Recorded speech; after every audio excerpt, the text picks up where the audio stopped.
Hello students. आज इस video में हम सीखेंगे बेस टैग को कैसे यूज़ करते हैं, सेंटर टैग को कैसे यूज़ करते हैं, लाइन ब्रेक टैग को कैसे यूज़ करते हैं, बीआर टैग कैसे यूज़ करते हैं हम, उसके बाद हॉरिजॉन्टल रूल और एचआर टैग को कैसे यूज़ करते हैं। तो सबसे पहले हम बेस टैग के बारे में कैसे हम उसको यूज़ करते हैं वो सीखेंगे। तो सबसे पहले नोटपैड की फ़ाइल ओपन कर लेंगे। इसमें हम अपना HTML कोड लिखेंगे। हेड टैग, उसका क्लोज टैग, बॉडी टैग, उसका क्लोज टैग, हेड टैग के अंदर टाइटल टैग, उसका क्लोज टैग, टाइटल टैग के अंदर हम लिख देंगे बेस फॉन्ट टैग। यहाँ पे अब हम यूज़ करेंगे base font tag. Base font tag और फॉन्ट टैग के जो एट्रीब्यूट्स हैं वो सेम होते हैं। इसमें भी साइज होता है, कलर एट्रीब्यूट होता है,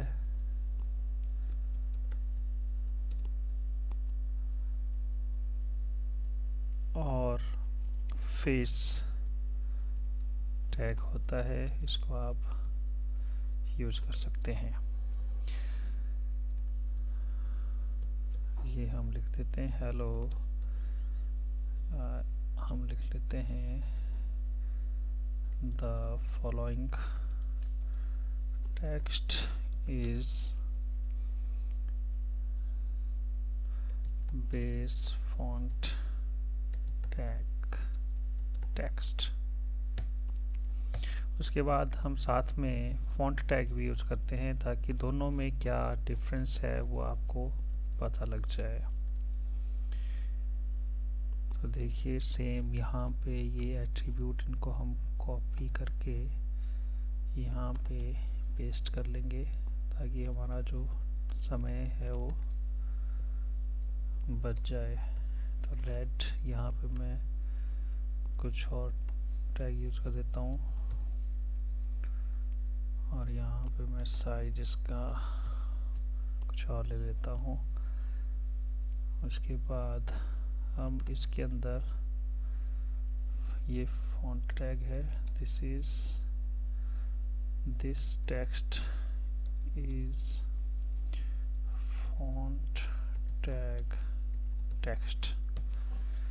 उसके बाद this text is the body text. तो इसके बाद हम इसको सेव कर लेते हैं। सेव करने के लिए हम इसको base underscore font dot HTML की फाइल में सेव कर लिया। अब हम फोल्डर में जाएंगे। यहाँ पे देखिए बेस अंडरस्कोर फॉन्ट, ये हमने फाइल बनाई है। इसको ओपन करेंगे।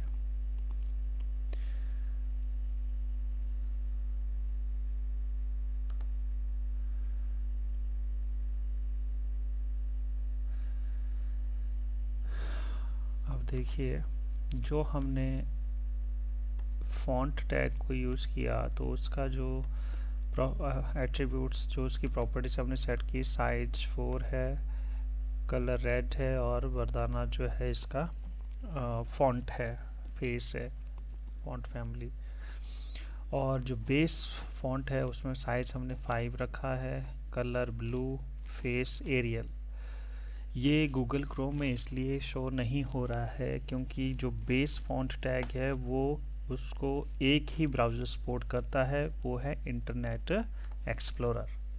अब जब हम इंटरनेट एक्सप्लोरर में इसको देखिए, यहाँ पे मैं इसको कॉपी करके इधर पेस्ट कर देता हूँ। ये देखिए, तो एक जो हमारा इंटरनेट एक्सप्लोरर ब्राउज़र है वही इस चीज़ को सपोर्ट करता है। अब देखिए दोनों में डिफरेंस क्या है। बेस फॉन्ट जो है वो डिफ़ॉल्ट फॉन्ट सपोर्ट करता है डॉक्यूमेंट के लिए। इसमें आप जो भी कलर, फॉन्ट साइज या फॉन्ट फैमिली सेट करते हो वो पूरे डॉक्यूमेंट के लिए सेट हो जाता है। फॉर एग्ज़ाम्पल आप देखेंगे यहाँ पे मैंने सबसे पहले बेस फॉन्ट टैग का यूज़ किया। उसके बाद देखिए ये टेक्स्ट हमने लिखा था बेस फॉन्ट टैग के बाद, फिर हमने फॉन्ट टैग को यूज़ किया था। उसके बाद मैंने एक टेक्स्ट लिखा था जो किसी भी फॉन्ट के लिए नहीं था, ना फॉन्ट टैग के लिए था, ना बेस फॉन्ट टैग के लिए था। ये बॉडी का टेक्स्ट था। तो जो बेस फॉन्ट है वो उसमें उसके आगे जो भी हम टेक्स्ट लिखते हैं वो बाय डिफ़ॉल्ट बेस फॉन्ट में जो हमने एट्रीब्यूट्स सेट किए होते हैं उन्हीं को वो उठा लेता है। और इन दोनों में डिफरेंस क्या है फॉन्ट और बेस फॉन्ट में? सबसे पहला डिफरेंस है कि इसका बेस फॉन्ट का क्लोजिंग टैग नहीं होता है, वो ऑप्शनल होता है, और फॉन्ट टैग का क्लोजिंग टैग होता है। जब आप फॉन्ट टैग यूज़ करते हैं तो जो फॉन्ट टैग स्टार्टिंग और क्लोजिंग टैग के बीच में जो टेक्स्ट लिखा होता है उसी टेक्स्ट पे उसकी प्रॉपर्टीज अप्लाई होती है। जबकि जो बेस फॉन्ट टैग है उसकी जो प्रॉपर्टीज़ हैं, जो एट्रीब्यूट्स हमने सेट किए होते हैं, वो बॉडी के अंदर जितने भी टेक्स्ट होते हैं उन सभी के ऊपर अप्लाई होती है। अगर आप कोई और टैग यूज़ नहीं कर रहे हैं, उसकी प्रॉपर्टीज़ आपने सेट नहीं की है, जैसे यहाँ पे हमने फॉन्ट टैग को यूज़ किया है तो उसकी प्रॉपर्टीज़ उस टेक्स्ट के लिए अप्लाई होती है जो उसके अंदर टेक्स्ट लिखा होता है। जैसे मान लो मैं यहाँ पे अब इसका फॉन्ट साइज 6 कर देता हूँ, तो देखिए ये इसके लिए ही एप्लीकेबल है। देखिए तो मैं उम्मीद करूँगा कि आपको बेस फॉन्ट और फॉन्ट टैग में क्या डिफरेंस है वो आपको समझ में आ गया होगा। इसके बाद हम करेंगे सेंटर टैग। सेंटर टैग क्या है? सबसे पहले मैं इसको सेव एज करके यहाँ पे लिख देता हूँ सेंटर टैग .html। इस फाइल को मैंने सेव कर लिया। यहाँ पे मैं इसको चेंज कर देता हूँ सेंटर टैग, और इसको हम हटा देते हैं।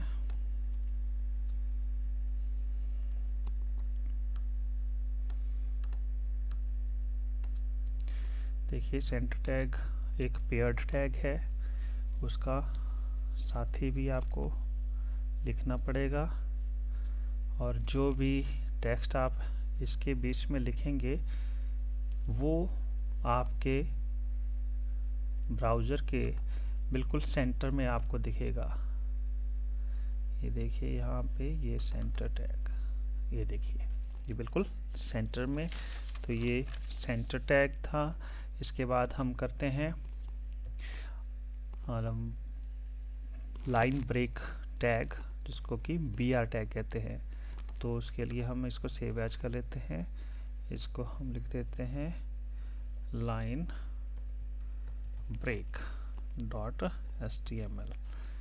तो इसको हमने सेव कर लिया। यहाँ पे हम इसको लिख देते हैं लाइन ब्रेक, और यहाँ पे देखिए इसको हम हटा देते हैं।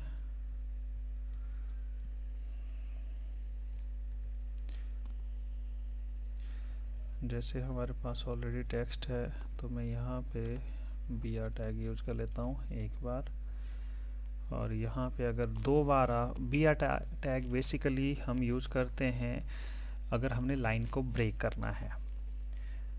अगर हमने एक से ज़्यादा बार लाइन को ब्रेक करना है तो उतनी बार आपको BR टैग को यूज़ करना पड़ेगा। ये देखते हैं इसकी आउटपुट।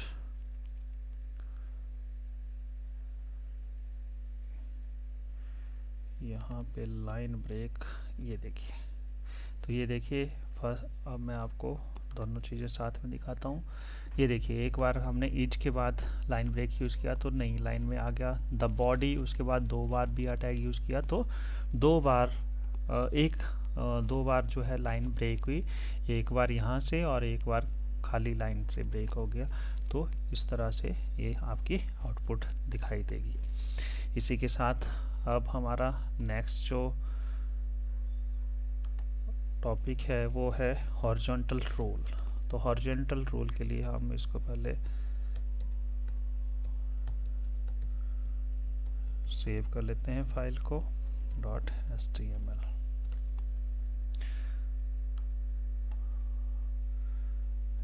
HR टैग, तो इसमें क्या होगा, इसमें आप HR टैग यूज करेंगे इस तरह। ये BR टैग और HR टैग दोनों स्टैंड अलोन टैग्स हैं।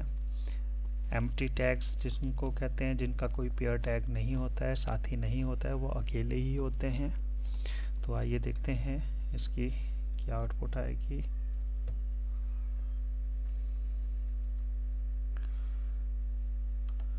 हॉरिजॉन्टल रोल,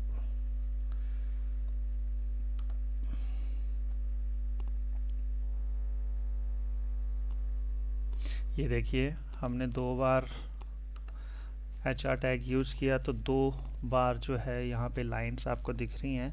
इसके बहुत सारे एट्रीब्यूट्स हैं, उन सभी को हम यूज़ करते हैं यहाँ पे।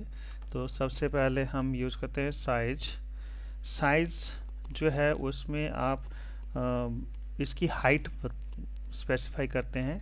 तो हाइट मान लो मैं 5 यहाँ पे लिख देता हूँ। तो देखिए आउटपुट यहाँ पे आपको दिख रहा होगा, यहाँ पे जो है उसकी हाइट जो है बढ़ गई है। अगर आप इसको और ज़्यादा करेंगे, 50 कर देता हूँ, तो देखिए 50 यहाँ पे आपको दिख रही है और ये हमें 3D में दिख रहा है। अगर 3D में आपको नहीं चाहिए तो आप नो शेड यूज़ करेंगे तो आपको सिंपल लाइन दिखेगी। ठीक है, इसका आप कलर भी चेंज कर सकते हैं। कलर आप कोई भी कलर आप रख सकते हैं। ठीक है, अगर आप विड्थ सेट करना चाहते हैं, विड्थ आप पिक्सल में सेट कर सकते हैं या परसेंट में। पिक्सल में आपने सेट करना तो सिंपल आप 50 लिखो। अगर आप परसेंट में करना चाहते हैं तो इसके साथ परसेंट। पिक्सल में आप px भी यूज़ कर सकते हैं। यहाँ पे मैं परसेंट यूज़ करता हूँ, तो आप देखेंगे क्या होता है। बाय डिफ़ॉल्ट ये सेंटर में आपको दिख रही है। अगर आप चाहते हैं कि इसको अलाइन करना है तो अलाइन प्रॉपर्टी यूज़ कर लीजिए। हम राइट में कर देते हैं तो आपको दिखेगा ये राइट साइड हो जाएगा।